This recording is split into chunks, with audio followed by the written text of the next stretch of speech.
What's up, guys? Welcome to the Stats Free Sports channel. Here to bring you an NFL prediction video on Joey Bosa. I believe he will be a member of the Indianapolis Colts by the time the NFL offseason is over with. Now, let's get into why, guys. So, this is kind of a prediction slash follow-up video to Joey Bosa. I did a video on him a couple weeks ago. Basically, a discussion video saying how I believe no team should trade for him. They should just force the Chargers' hand and either they restructure the contract and keep him, or they release him. I think they're probably going to lean towards releasing him and maybe keeping Mac. But that's just my opinion. I could be wrong. Bosa has tenure there. They might want to keep Bosa and let go of Mac, or they might get rid of both of them. So we'll see how it goes. But in this video, and in my head as well, I believe Joey Bosa will be moved on from either trade or release. And I think his best fitted with the Colts. And I know a lot of people are not a lot of people, but some people on social media want him to go to the 49ers and join Nick Bosa. But Chase Young, to me, is a better player right now and also younger. I would rather put a little more investment into Chase Young, less injury prone from what we've seen than Joey Bosa. Joey Bosa has been in the league longer, and he's had more seasons to show that he's been in. The injury bug has bit him a couple times, often. From rookie year on to now, he's been pretty banged up, pretty much every year for the most part. So I would, if I'm the Niners, I would invest in Chase Young more than Joey Bosa. So I don't like the fit there. As far as that goes, maybe the Niners can upgrade and go Danielle Hunter or somebody. I don't think they can, but it is possible. But I like Chase Young returning back there for at least another year. I think the Bosa to the Niners rumor is more like the TJ, not TJ Watt, the JJ Watt a couple years ago prior to joining the Cardinals. It was buzz about him going to the Steelers to join TJ, but that was just a fan thing. I don't really think they really, it was that serious of TJ joining JJ joining TJ in Pittsburgh. I think there's something like, kind of like that with his Bosa situation, joining his brother Nick in San Francisco. But why the Colts? And the funny thing is, the Colts were one of the better sack teams last year, had 51 sacks, which was a franchise record.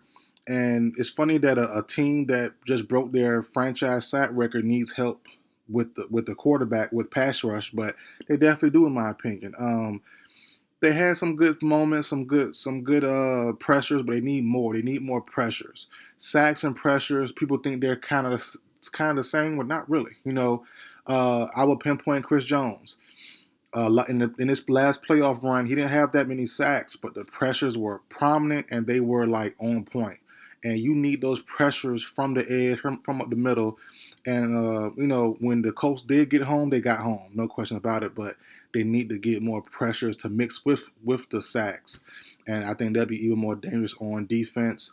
Looking at this year's free agency class, they can probably not worry about receiver or corner. I believe they can fix that throughout the draft. I would worry about getting a pass rusher in a free agency or doing an offseason, some via trade or via free agency. I don't think you should need to worry about cornerback, because I think I do have backtracking. I do have another video of a cornerback coming to the Colts, but this doesn't really affect them getting Bosa if he is released or traded. I think they have enough cap space to do both, but I think receiver, they can definitely target that in this year's draft. But as far as Bosa goes, he would bring the pressures from off the edge, and you pinpoint a guy like Kwity Paye. He's been cool but not great. He's going on year 5 now and hasn't really broken out yet, and that's really the thing that's holding the team back. If he would have panned out, I think this team would be totally different. Zaire Franklin and those guys, their team is good. They're just not great. And Kwity Paye could have been, and maybe some people say should have been, their prime time, big time pass rusher, but he never developed into that. And like I said, going into year 5, he may have an explosive year 5. It is a contract year, so he might show up and show out. But from what we've seen in history, at least his history, he hasn't really done anything too crazy. So I think an upgrade, some help on the edge would be needed there. And as far as pass connections go, the Colts have a strong connection to Joey Bosa. Gus Bradley, who is the Colts defensive coordinator, He was Joey Bosa's D coordinator with the Chargers from 2017 to 2020. And also Shane Steichen. He was on the offensive side of the ball, obviously, with Joey Bosa from 2016 to 2020. So I always do this, when they have past connections. I always tend to go with those things, especially if it makes sense, in a team need. You have to have a team need first for the pass connections to normally work. And, obviously, as I said, the Colts do need pass rushing help as far as sacks and pressures go. So Joe Bosa can definitely bring you that if he's healthy. And you can also, then you have go to the cap space. Can they afford him? Well, if they trade for him, probably not. But if they cut him, if the Chargers cut him, I think Bosa might can get paid 10 plus, 10, 9, somewhere around that range. I say 9 to 12 million per year should be what Joey Bosa is offered in the free agency market if he is released by the Chargers. Anything more than that, a little skeptical, a little high in my opinion. I would like to have him in that 9 to 12, 9 to 11 range.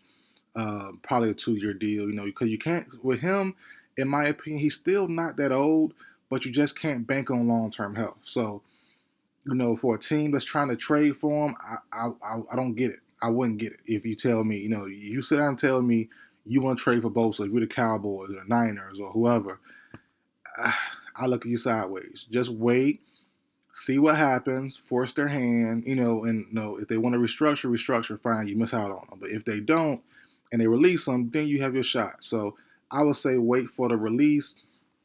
If it doesn't happen, obviously, it'll be a little tough, but you do have other options out there that could be also some decent options, So Bosa isn't the end-all be-all for some of these teams, but he will be a good get if he can stay healthy or, at least, healthy for most of the season. Because injuries happen, players miss a game or two, not referring to that, but the long stretches, 3, 4, 5 games, that's where, okay, we really miss him. We really, so that's where the value, in my opinion, for the trade value goes down for Bosa because he's missed so many games, past 3 or 4 games per season on some of these years.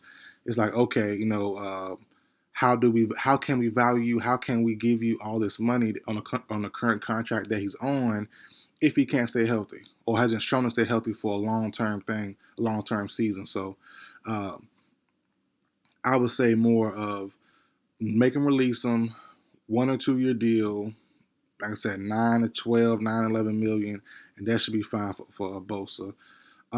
If he hits the open market, the Niners would be a strong favorites then. I still would say no to it. Like I said, you have other options.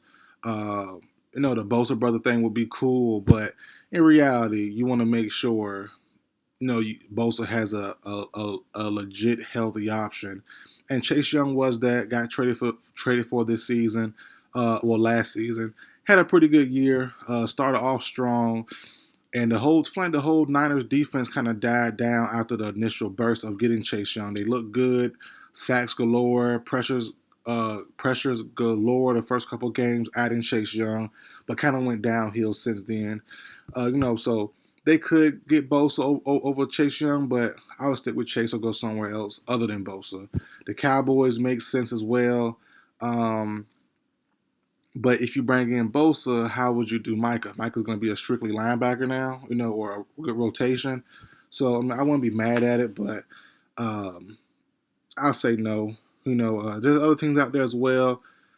The Rams maybe pairing him with Donald, but like I said, you want someone who's going to be reliable, and you just can't bank on Bosa. So whoever lands him, if he is dealt. Just don't trade for him. Free agent, make them release him, and then, go after him then for a nice little contract. But that's it for the video, guys. Before I go, let me know in the comment section down below. If you were the Chargers, which player would you rather keep? Khalil Mack or Joey Bosa? I think that's, a tough question because prior to this past season where Mack had a pretty good year, a very good year, he's seen washed the year or two prior. So it's like, what Khalil Mack are you getting? He is older as well, getting up there in age.